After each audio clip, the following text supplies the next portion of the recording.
Salut, c'est France comme la France. Bienvenue sur ma chaîne.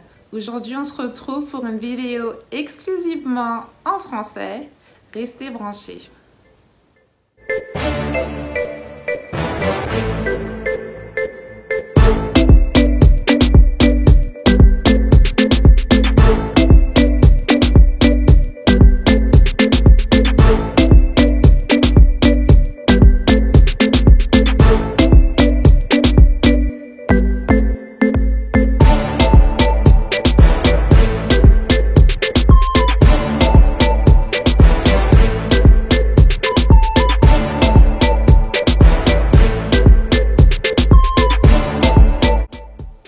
Salut! Et oui, enfin une vidéo en français. D'habitude, je fais mes vidéos en anglais avec des sous-titres en français. Mais là, j'ai décidé de me lancer et de faire ma toute première vidéo en français juste pour vous. Alors, les raisons pour lesquelles je fais plus mes vidéos, voilà, c'est parce que j'arrive plus à parler. Les mots, j'ai l'impression qu'ils ont du mal à me remonter à la tête pour que je puisse m'exprimer correctement. Et puis, mon argot, il est un peu démodé. À chaque fois que je rentre en France, ma cousine divine me dit comme quoi les expressions que j'utilise, en gros, vous ne les utilisez plus. Donc voilà, tout ça, ça m'avait pas motivée à faire des vidéos en français. Mais bon, aujourd'hui, je vais me lancer et on va voir ce que ça va donner. En tout cas, si j'écorche des mots ou si j'invente des mots, ne me jugez pas, ok? Et je m'excuse d'avance. Alors, j'espère que vous êtes bien installés, mais moi je suis là sur mon canapé, au KLM, j'ai ma couverture sur ma jambe. Je suis prête à vous raconter ma vie. Alors, d'abord je me présente un peu pour ceux d'entre vous qui ne me connaissent pas spécialement. Je m'appelle France Macabu, j'ai 30 ans. Et ça fait maintenant 10 ans que j'habite aux États-Unis. Je suis née à Paris 13e, de parents africains, et j'ai grandi entre Villetaneuse, Épinay-sur-Seine et Saint-Denis. Donc tout ça, c'est dans 93. Et je dis Saint-Denis parce que j'ai beaucoup passé de temps à Saint-Denis à cause de mes entraînements d'athlétisme. Alors, comment j'ai commencé l'athlétisme? À l'âge de... je sais pas quel âge. En CO2, on faisait les crosses des écoles chaque année. La première année, j'ai gagné le cross avec quelques facilités. Et dès ce moment-là, mon maître, ça fait longtemps que je n'ai pas dit mon maître de l'époque, qui s'appelait Monsieur Rodriguez, je me souviens toujours de son prénom, il a commencé à un petit peu engrainer mon père à m'inscrire à l'athlétisme. Mais mon père, il n'était pas trop chaud parce que ma famille africaine, on n'était pas trop dans le sport. Donc on a juste, il a dit ok d'accord, mais bon, on n'a pas considéré plus que ça. L'année suivante, on a refait le cross et j'ai encore gagné. Et là, le directeur et mon maître se sont mis d'accord pour essayer de convaincre mon père, encore une fois, de m'inscrire à l'athlétisme. Et puis, il m'a trouvé un club, on est parti s'inscrire. À ce moment-là, c'était à Saint-Denis, le club à Auguste Delaune. Donc voilà, on s'est inscrit. Et l'année suivante, du coup l'année du CM2, j'ai encore gagné le cross haut la main. Mais là, j'ai envie de dire, c'était pas forcément juste parce que j'étais vraiment dans un club d'athlétisme et puis je m'entraînais pour l'athlète. Donc voilà, en gros, ma présentation. D'où est venu ce désir de venir étudier et faire ma vie aux États-Unis à tout prix? Alors au début, j'avais pas forcément prévu de vraiment venir faire ma vie. Mais dès que j'ai commencé à parler de ce projet de venir aux États-Unis, il y a mon entraîneur de l'époque qui s'appelle Joël qui m'a dit « Mais toi, ça se voit, tu vas partir, tu vas pas revenir. » Parce qu'il avait déjà des athlètes qui étaient partis et qui effectivement qui se sont bien plu ici et puis ils sont restés. Et donc il a su dès le début qu'en fin de compte, j'allais pas revenir. Et j'en ai aussi parlé à mes parents et puis eux, ils étaient grave motivés pour m'envoyer aux États-Unis. Donc on a tout fait. C'était vraiment un travail d'équipe. Mes parents, ils ont vraiment tout donné financièrement pour pouvoir monter ce projet. Et mon entraîneur aussi, il a vraiment aménagé ses horaires et les miens pour qu'on puisse s'entraîner et puis pour que je puisse avoir les résultats sportifs dont j'avais besoin pour pouvoir avoir une bourse complète et venir étudier aux États-Unis. Donc voilà, c'était un peu le déclic. Donc on s'est concentré sur ça. On s'est tellement concentré sur ça que pendant mon année de terminale, et j'ai fait une terminale S au lycée Jacques Fédère à Épinay-sur-Seine, je me suis même pas inscrite à la fac parce que j'étais à 100% que j'allais partir aux États-Unis. Donc même pas besoin de m'inscrire à la fac en France parce que j'allais pas rester. Donc voilà, j'ai fait ma procédure d'inscription, j'ai fait ma demande de passeport, j'ai fait la paperasse qui était demandée. Et j'ai même pris une année sabbatique après la fac pour travailler un peu, histoire de ne pas arriver aux États-Unis les mains vides. Parce que voilà quoi, j'allais voyager à l'étranger, je voulais pas arriver sans argent et être bloquée financièrement. Donc voilà, j'ai travaillé pendant 1 an, j'ai fait des petits tafs à droite à gauche. Premièrement, j'ai travaillé à Lidl pendant 1 semaine, puis je me suis fait virer. Après ça, j'ai travaillé à l'aéroport pendant des mois, pendant vraiment des mois, et ça m'a bien aidé un petit peu à travailler mon anglais, vu qu'il y a beaucoup de voyageurs qui sont anglophones. Donc voilà, ça m'a aidé un petit peu à travailler mon anglais et puis me faire de l'argent, parce que l'aéroport, ça paye bien. Donc j'ai travaillé à l'aéroport jusqu'à ce que je travaillais en intérim. Donc je travaillais là jusqu'à ce que mon contrat se termine. Et puis après ça, j'ai travaillé dans un hôtel à Paris, un Best Western à Opéra, métro Opéra ou un truc comme ça. Et j'ai travaillé au service petit déjeuner pendant quelques semaines. J'ai été pistonnée par une copine. Et ça m'a quand même aidé entre le temps où mon contrat d'intérim s'est arrêté et puis la date de mon départ.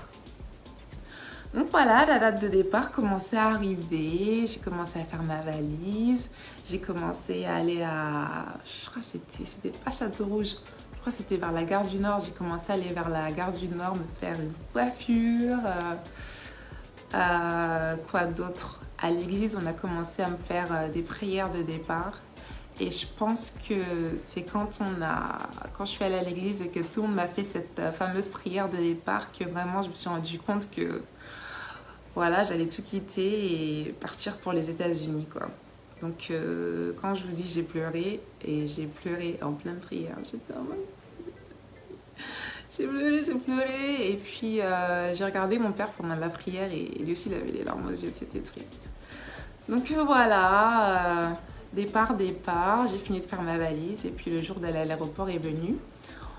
On est parti, toute la famille qui est venue, il y a déjà mes amis et tout qui sont passés. Ah, mes amis ont même fait une fête de départ, je crois 1 semaine avant mon départ. Il y a beaucoup de membres de ma famille qui sont passés me dire au revoir, me souhaiter bon courage, tout ça. Et après, direction de l'aéroport, les derniers au revoir. Il y avait même mon copain de l'époque qui est venu nous rejoindre à l'aéroport pour me dire au revoir. Et puis voilà quoi, j'ai passé la porte d'embarquement. Non, j'ai passé la sécurité, la PAF, ou la PIF, je sais plus comment on appelle ça. Et j'ai recommencé à pleurer. Et j'ai pleuré. Mais quand je dis j'ai pleuré, oh my god, j'étais tellement triste. Même là, juste d'en parler, je sens encore l'émotion. J'ai pleuré, mais je crois que j'ai pleuré jusqu'au premier repas, là, les repas qu'on vous donne dans l'avion. Et j'ai pleuré jusqu'au premier repas. Et j'ai pleuré pourquoi? J'ai pleuré parce que je me rendais compte que j'étais vraiment en train de partir et quitter ma famille et mes amis. Et au début, c'était marrant et tout. Ouais, je pars aux États-Unis et tout. Mais quand j'ai vraiment réalisé que je suis vraiment à l'aéroport, je vais aller dans l'avion, je vais vraiment aux États-Unis, là, franchement, j'ai pleuré.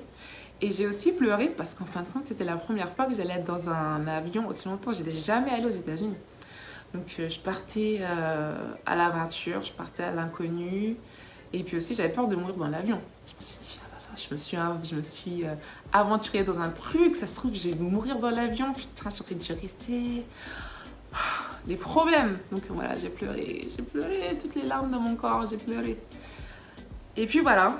Donc j'ai fini par m'en remettre. J'ai regardé quelques films dans l'avion, j'ai fait quelques siestes. Et puis, je suis enfin arrivée aux États-Unis. Le premier aéroport dans lequel j'ai atterri, c'était l'aéroport de Charlotte en Caroline du Nord. Donc je suis arrivée et je crois que j'ai senti la même sensation que les immigrés africains ressentent quand ils mettent leur premier pied à Paris. J'étais enjaillée, mais quand je vous dis enjaillée, j'étais contente. Je me suis baladée dans tout l'aéroport, j'ai fait des allers-retours gratuits en attendant mon deuxième vol parce que j'avais une correspondance. Et puis arrivé là-bas, bon, c'était à Charlotte. Les gens, ils étaient comme les gens dans les films, ça parlait anglais, ouais, quoi. Et franchement, j'étais contente, j'étais très très contente. Il y avait des filles avec des longs cheveux, il y avait des Renois avec des longs cheveux, il y avait des beaux gosses. Franchement, j'étais contente.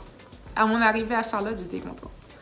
Après ça, je monte dans mon vol de correspondance et puis j'arrive à Johnson City, Tennessee. La première fac dans laquelle je suis allée, c'était dans le Tennessee de l'Est. Et pour ceux qui ne savent pas, c'est dans les montagnes, c'est rural et il n'y a pas beaucoup de noirs. Donc je suis arrivée, il y a la femme de mon entraîneur qui est venue me récupérer. Elle aussi, elle était d'origine européenne, elle était anglaise. Elle était venue faire ses études aux États-Unis et elle s'est tapée l'incruste et elle s'est mariée avec mon entraîneur. Donc elle est venue me chercher à l'aéroport, elle m'a ramenée à la fac, elle m'a déposée devant mon dortoir. Et il y a d'autres filles de l'équipe d'athlétisme qui m'ont récupérée et qui m'ont escortée jusqu'à ma chambre. Donc voilà, j'arrive, ça parle encore anglais. J'arrive, elle m'accompagne dans ma chambre. Elle m'accompagne dans ma chambre et puis là je rencontre ma roommate, colocataire. Je sais pas si ça s'appelle colocataire si on partage une chambre. Roommate. Et voilà quoi, j'ai rencontré ma roommate, j'ai commencé à m'installer. J'avais ramené dans ma valise, j'avais un oreiller, j'avais un drap, j'avais une telle oreiller. Et je sais pas quoi d'autre j'avais ramené. Mais elle avait tout. Et ma roommate, elle était pétée de thunes.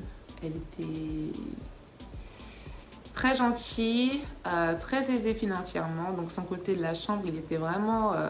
elle avait un ordinateur, elle avait un frigo, elle avait tout. Donc moi j'avais juste mon oreiller et ma tête d'oreiller et mon drap. Donc bon, c'est pas grave, je venais d'arriver. Donc voilà, elle m'a prêté une couverture, j'ai dormi. Le lendemain, c'est là que ça commence à se gâter. Le lendemain, il y a les 9 filles là, qui m'avaient escortée la veille qui viennent me chercher en mode bon ben t'as cours à 8h, il faut qu'on t'accompagne. Ah ok. Donc je commence à mettre je me rappellerai toujours de ma tenue pour mon premier jour d'école aux États-Unis. Alors je suis partie en 2009 et en 2009 c'était la mode des t-shirts bébé Milo. J'avais mon bébé Milo, c'était un t-shirt blanc avec un bébé Milo blanc. J'avais un short de la marque H&M qui allait jusqu'aux genoux.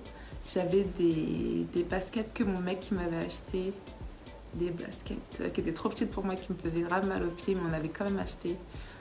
Des baskets blanches avec c'était des Air Force, je crois.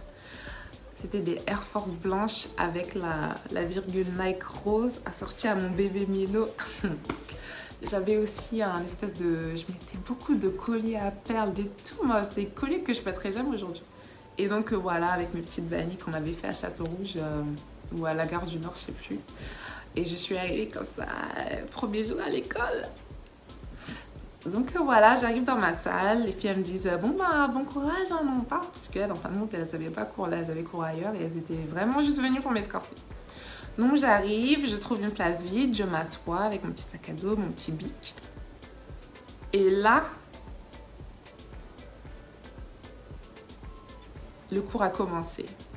On était genre 300 élèves dans un amphithéâtre. Et le prof, quand je dis nous a enchaînés en anglais, il nous a enchaînés. Ouais. C'est là que je me suis rendu compte là, que l'anglais, là, c'est difficile. Mon petit anglais là, que je parlais à l'aéroport, ça n'a rien à voir avec l'anglais scolaire. Donc, malgré que je me débrouillais bien et malgré que j'avais des bonnes notes en anglais au lycée, que j'avais fait anglais LV2, j'ai appris en comité réduit, puisqu'on me disait que oui, vous allez mieux apprendre l'anglais si vous faites anglais LV2, blablabla, et j'ai fait allemand LV1. Donc j'ai fait mon petit anglais LV2, j'avais des bonnes notes, j'ai eu des bonnes notes au TOEFL, mais ce premier jour d'école là, c'était difficile. Donc la manière dont moi j'écrivais et je lisais, ça ne correspondait pas avec la manière dont les gens me parlaient et la manière dont moi je parlais aussi. Donc c'est un gros problème. Un énorme problème. La moitié du temps, je devais écrire ce que je voulais dire et les gens devaient m'écrire pour que je lise pour qu'on se comprenne. Parce que sinon, c'est des morts. C'est des graves morts. Donc ça m'a pris quand même un bon petit temps d'adaptation pour bien assimiler, pour bien comprendre quand les gens me parlent avec leurs différentes prononciations parce que la manière dont moi je lis et je prononce, c'est pas comme... ça correspond pas à eux. Comment ils... je sais pas trop comment expliquer, mais bon, j'espère que vous voyez ce que je veux dire. En gros, ça collait pas. On disait les mêmes mots, mais la manière dont moi je dis et eux ils disent, la manière dont j'écoute, ils écoutent, ça marchait pas. Donc voilà, ça m'a pris un petit temps pour pouvoir bien assimiler l'anglais et bien pouvoir me faire comprendre quand je parle.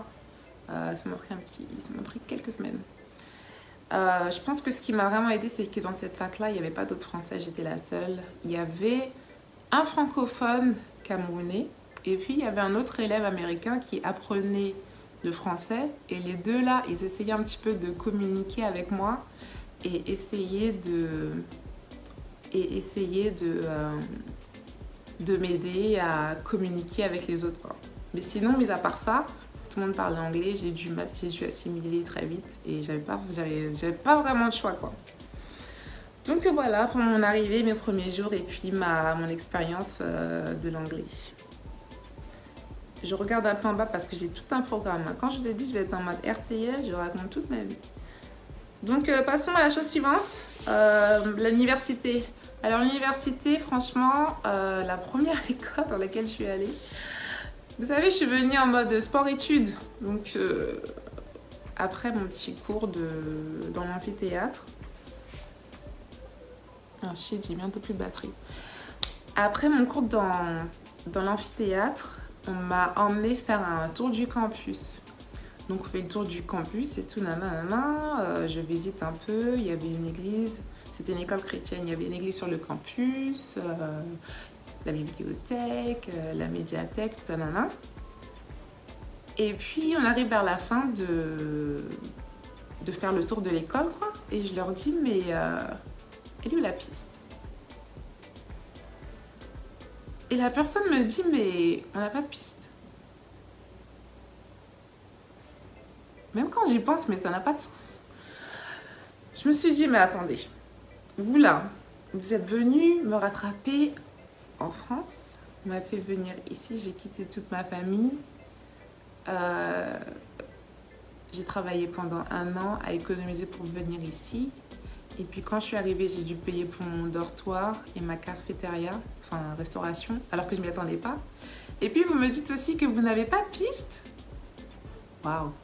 Et c'est même pas tout. Ils n'avaient pas de piste, ils n'avaient pas non plus d'entraîneur de saut. Donc j'ai l'impression que je me suis prise une grosse carotte.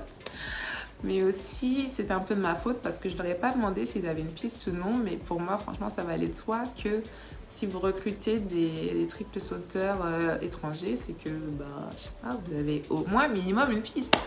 Donc, ils n'avaient pas de piste. Et à partir de là, moi, je voulais partir. Je voulais plus rester dans cette fac parce que j'ai des rêves olympiques. Et être dans une fac sans piste, sans entraîneur, sans infrastructure, je voulais partir. Donc, je me suis plaint.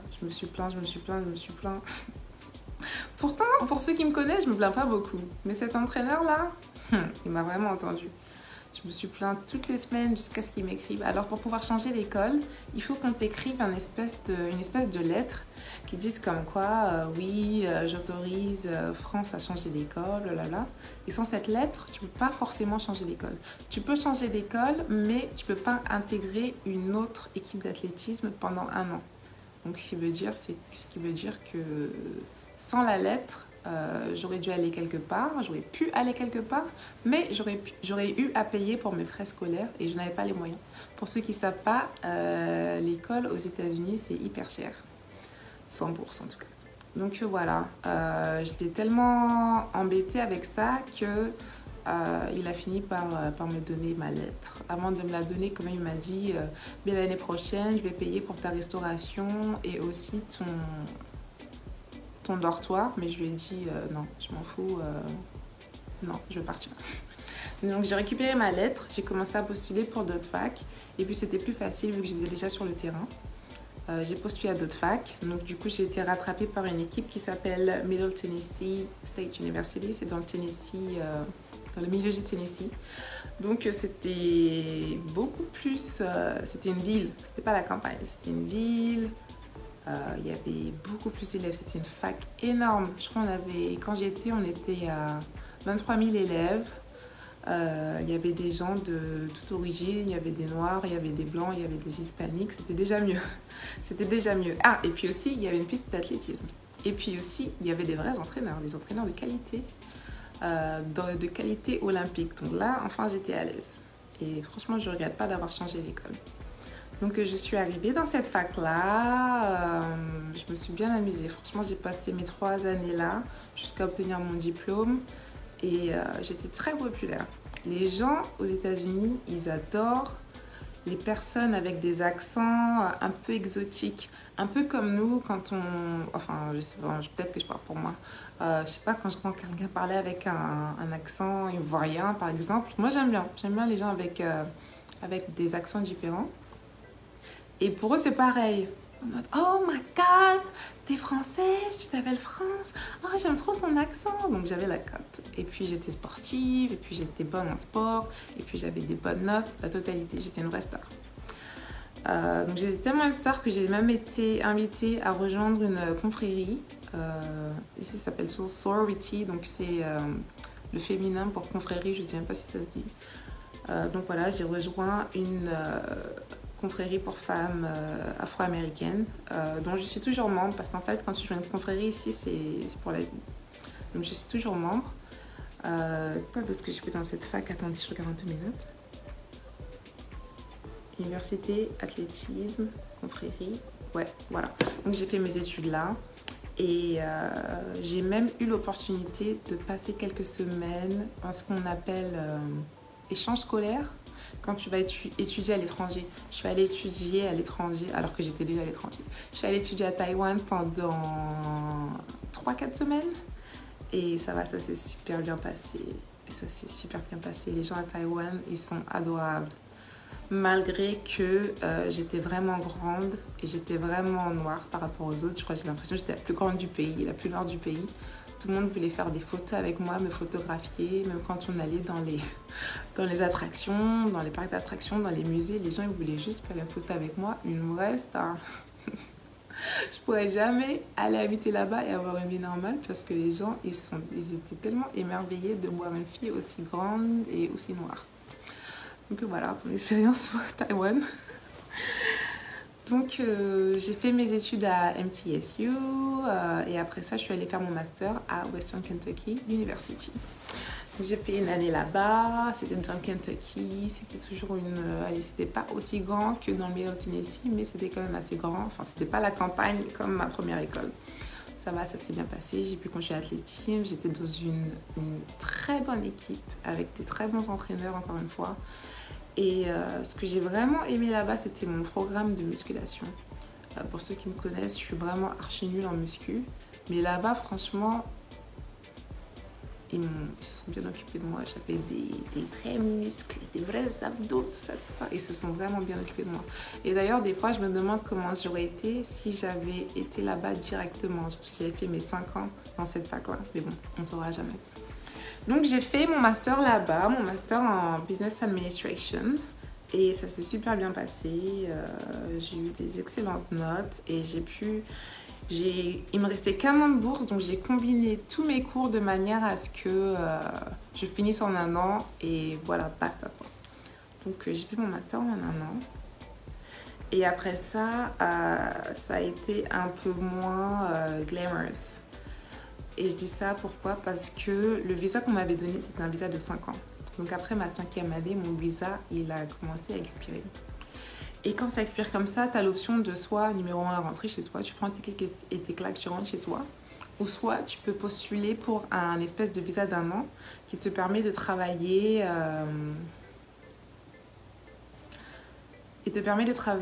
Mais il y a des restrictions. Tu peux uniquement travailler dans des filières qui sont vraiment reliées avec ta filière d'études.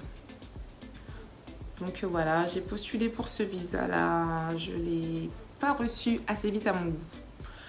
Donc, en gros, j'avais plus de bourse. J'avais plus d'appartement parce qu'une fois que tu finis, tu dois libérer. J'ai dû déménager, j'ai pris toutes mes affaires, j'ai tout mis dans ma voiture. Heureusement que j'avais une voiture. J'ai tout mis dans ma voiture et à ce moment-là, j'ai commencé à naviguer de personne en personne. J'ai habité chez une fille, je me souviens même plus de son nom, mais elle m'avait laissé habiter chez elle pendant quelques semaines, le temps que je me trouve une situation. Et là, je crois que c'est là que j'ai commencé à travailler dans un centre d'appel. J'ai travaillé dans un centre d'appel jusqu'à ce qu'ils se rendent compte qu'en fait, je suis sans papier et que je ne vais pas travailler là. Donc, une fois qu'ils se sont rendus compte, ils m'ont dit « Bon, on aimerait bien vous garder, mais on ne peut pas. Dès que vous recevez vos papiers, vous pouvez revenir là-bas. » Je suis partie. Ils m'ont passé mon chèque et puis j'ai trouvé autre chose. À ce moment-là, je suis allée chez une autre fille de l'équipe, chez qui j'ai passé quelques semaines. Elle m'a laissé dormir chez elle par terre. J'ai dormi chez elle en essayant de trouver un truc. J'ai pas trouvé grand-chose. Je suis allée chez une autre copine dans le Tennessee, genre à 1h30 de là où j'étais. J'ai essayé de trouver un truc. J'ai trouvé un petit taf. J'ai vendu des couteaux au porte-à-porte. C'était archi nul. C'était dangereux et c'était difficile, mais j'avais pas le choix. J'étais en auto-entrepreneuse et du coup, je pouvais faire ça sans avoir de papier en gros. Donc, j'ai vendu quelques couteaux, j'en ai même pas vendu beaucoup. Donc voilà, j'ai fait ça. Et puis après ça, j'ai eu un autre taf où je faisais de la promotion d'articles dans les supermarchés. L'article que j'avais, c'était un fouet. Et c'est pas un fouet normal là, quand tu fais ça, c'est un fouet, t'appuies comme ça avec ton index et puis ça tourne. Et je sais pas pourquoi je peux vous expliquer, je peux pas vous expliquer. T'appuies comme ça et ça tourne ta mixture en fait. Donc voilà, j'ai fait ça. Shit, j'ai plus beaucoup de batterie, je parle trop. J'ai fait ça pendant quelques semaines et puis j'ai reçu un coup de fil qui a changé ma vie. J'ai une dame avec qui j'avais connecté pendant que j'étais à la fac. Une femme européenne, elle était allemande et on était restés en très bons termes parce qu'entre européennes, on s'entendait bien. Et puis j'avais fait allemand LV1, du coup on pouvait se parler en allemand. Et donc elle m'a appelée, elle m'a dit j'ai une copine qui recherche quelqu'un pour travailler dans sa boîte, est-ce que tu es intéressée ? Est-ce que je suis intéressée? J'ai fait toutes mes affaires, j'ai repris ma voiture, je suis allée faire mon entretien et j'ai été embauchée direct. En fait, c'était du pistonnage, donc l'entretien c'était juste pour faire style. Donc voilà, j'ai eu un taf, j'ai travaillé dans la vente, j'ai vendu des détecteurs d'étanchéité, mais bon, tout le monde s'en fout. J'ai vendu mes petites machines pendant 4 ans, 5 ans. Et ils m'ont même aidé à faire comment vous appelez ça? Mes papiers pour avoir la green card. Pour que je puisse rester et avoir des vrais papiers, genre pour pouvoir vraiment rester et ne pas être dans l'illégalité. Donc j'ai commencé à travailler là. En attendant, j'ai dormi chez une copine. Elle m'a laissé dormir sur son canapé le temps que je récupère mes premières payes et que je puisse avoir mon propre appartement. Donc quand j'ai enfin eu mon propre appartement, là j'étais contente. Et j'étais contente enfin d'avoir un toit après avoir passé tellement de semaines, je crois que c'était même des mois, à faire du couchsurfing. Franchement ça m'a fait du bien. Donc après, là ça commence mon rêve américain, il a commencé à prendre forme. J'ai commencé à avoir de l'argent, j'ai commencé à économiser, j'avais les moyens d'envoyer un peu d'argent à la maison. J'avais mes meubles, je me suis acheté une dernière voiture. Quand je vous dis j'avais une belle voiture, j'avais une Mustang rouge cerise avec décapotable, la voiture de mes rêves. J'en parle au passé parce que je l'ai plus maintenant, je l'ai plus. Mais bientôt je vais la racheter, un jour. Donc voilà, j'avais la voiture de mes rêves. Je me suis même acheté une maison sur 2 étages avec un jardin immense. Garage, tout comme ça, très grande maison. Que voilà, franchement, là j'étais très contente. J'ai pu voyager. J'ai voyagé dans 35 États américains sur 50. J'ai voyagé dans 22 pays. Et je faisais aussi Airbnb. Airbnb en tant qu'hôtesse. Donc du coup, j'avais beaucoup de rentrées d'argent. Donc j'ai fait ça pendant quelques années, ça tournait bien. Avec mon mari, on s'est mariés et on a eu une fille assez récemment. Et il a eu une proposition d'emploi dans le sud de la Floride. Donc on a quitté le Kentucky, on est venu s'installer en Floride. Et là, actuellement, on habite en Floride. Et du coup, moi, mon taf dans la vente, j'ai fini par le quitter. Et je me suis mis en auto-entrepreneuse et ici en Floride, je vends des maisons. Donc pour ceux qui me suivent sur Instagram, France-8 Macabu, vous verrez que souvent je vous montre des maisons. C'est pas que je déménage tout le temps, c'est que je vends des maisons. Et quand je vois des maisons qui sont assez jolies, bon, je filme et je mets ça sur mes stories. Et sur mon YouTube aussi, des fois, vous verrez. Donc je disais, oui, je suis en auto-entrepreneuse. Je vends des maisons dans le sud de la Floride, des maisons qui varient de tous les prix. Il y a des maisons qui se vendent dans les millions de dollars. Donc voilà, et je vends à des Américains et je vends aussi à des Européens, des Canadiens. Ma clientèle est assez diverse. Donc les questions que je reçois le plus depuis que je suis ici sont les suivantes. Est-ce que je pense que le rêve américain existe toujours? Après avoir regardé toute cette vidéo, je pense que vous allez être d'accord avec moi quand je dirais oui. Parce que je suis banlieusarde, je suis partie de rien. Et aujourd'hui, j'ai réussi à me créer une belle petite vie ici aux États-Unis. Et je vends des maisons à des Américains. Même il y a des gens, des fois, ça les étonne que je suis venue de France et que c'est moi qui leur vends leur maison, quoi. Donc, moi, je dis oui, le rêve américain existe toujours. Question suivante, comment je vis le racisme ici? Alors ici, vous savez, en France, on est soit noir, soit blanc, soit arabe, soit asiatique. C'est très clair et net. Ici, c'est assez ambigu. Alors, il y a des gens qui me disent que je suis pas noire. Ils me disent, toi, t'es pas noire, t'es française, t'as un accent français. Donc, on ne me traite pas sur le même pied d'égalité que les autres. Et j'ai envie de dire, on me traite un petit peu mieux que les autres noirs parce que je suis pas afro-américaine. C'est bizarre, je trouve ça bizarre et aussi c'est pas juste.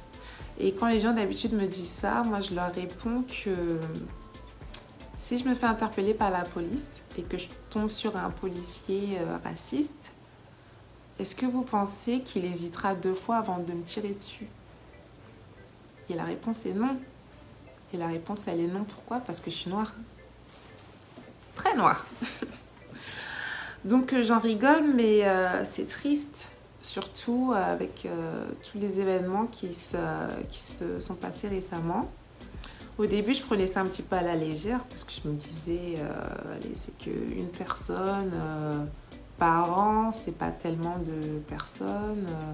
Alors qu'en fait, à chaque fois, c'est une personne de trop. La vie des gens, ça se mesure pas et les gens qui se fassent tuer comme ça, comme des animaux, c'est vraiment désolant. J'ai pas d'autre mot que c'est vraiment désolant.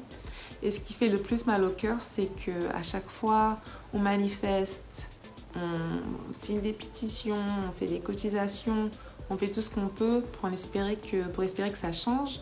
et puis ça change pas. Donc ça devient un peu exaspérant. Très exaspérant même. Mais on garde l'espoir, on espère que le changement dont on a besoin va vraiment arriver. Et donc, une autre question, est-ce que je pense revenir en France ? Honnêtement, j'ai bien pris mes repères ici, je suis très bien installée et je ne me revois pas revenir en France et y vivre.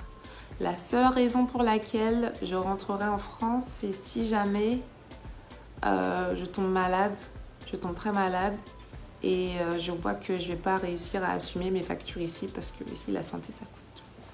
Si je vois que je ne vais pas assumer mes factures ici, direct je rentrerai à Paris. Mais moi, de mon plein gré, prendre mon mari et ma fille, aller m'installer en France, je pense que ça va pas marcher. Non. Quoi d'autre ? Est-ce que c'est comme dans les films ?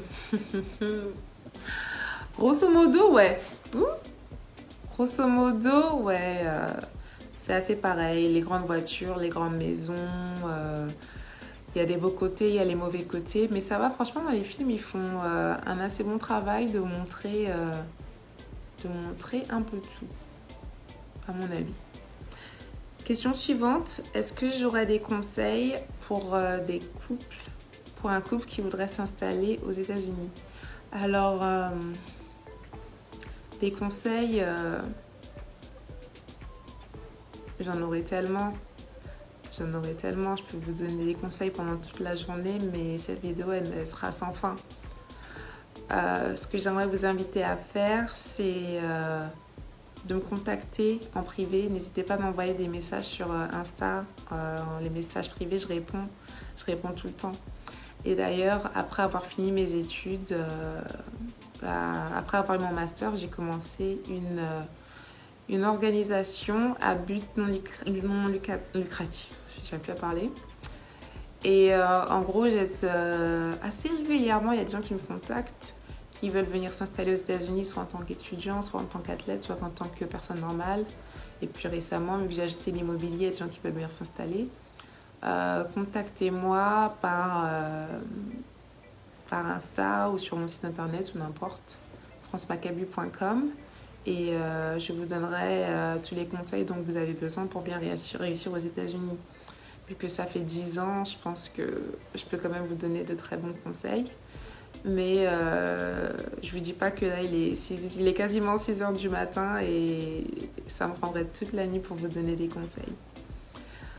Quoi d'autre ? C'est tout. Je pense que je vais m'arrêter ici sur la vidéo. Je vous remercie d'avoir regardé jusqu'à la fin. On reste en contact sur les réseaux et en fonction de comment vous avez aimé cette vidéo en français, peut-être que j'en ferai d'autres. En tout cas, dites-moi dans les commentaires ce que vous en avez pensé. Mettez-moi un pouce bleu, abonnez-vous, partagez avec vos amis. Et puis, on se dit à très bientôt.